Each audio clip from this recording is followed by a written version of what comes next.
Dynamic line balancing, যেটা আমি বলে গেলাম।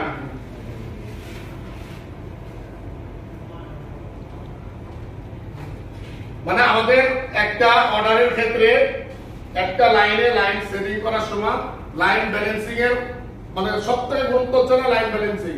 লাইন ব্যালেন্সিং যদি না থাকে তাইলে আমাদের প্রোডাক্টিভিটি আসবে না। আসবে কিরকম?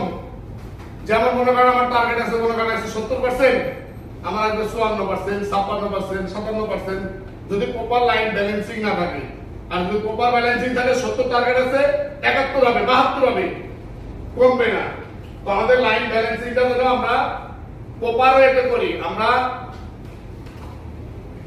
যেন আপনার লাইনে একটা জায়গা প্রবলেম আছে, আপনি 1 ঘন্টা 2 ঘন্টা 3 ঘন্টা দেখছেন, এরপর ওই জায়গায় স্পেশাল ফলো আপ করতেছেন, আধা ঘন্টা পর পর চেক আপ করতেছেন, তারপরেও যখন এটা না উঠবে তখন কি করতে হবে? আপনাকে ভয়েস আউট করতে হবে। ভয়েস আউট করতে হবে মনে করেন আপনার স্যার জানতে হবে, আপনার স্যারেও সমাধান করতে না পারলো আমার জানতে হবে।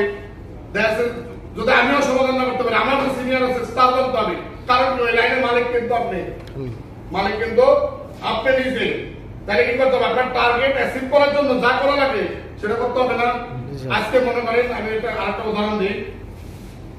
মনে করেন যে আপনি একটা দোকান দিচ্ছেন, ওই দোকানে 5 পিস প্রোডাকশন মনে করেন করলে আপনি 5 পিসের জন্য 5000 টাকা পাবেন, ঠিক আছে? 1 পিসের জন্য 1000 টাকা পাবেন। তো তাইলে আপনার চিন্তা ধারণা কি থাকবে তখন? আজকে 5 পিস করছে, কালকে সামনেও কি করবো? 6 পিস করবো। 6 পিস করবো। ওই দিন কোন 6 পিস করেন, পরের দিন কি টার্গেট নেবেন?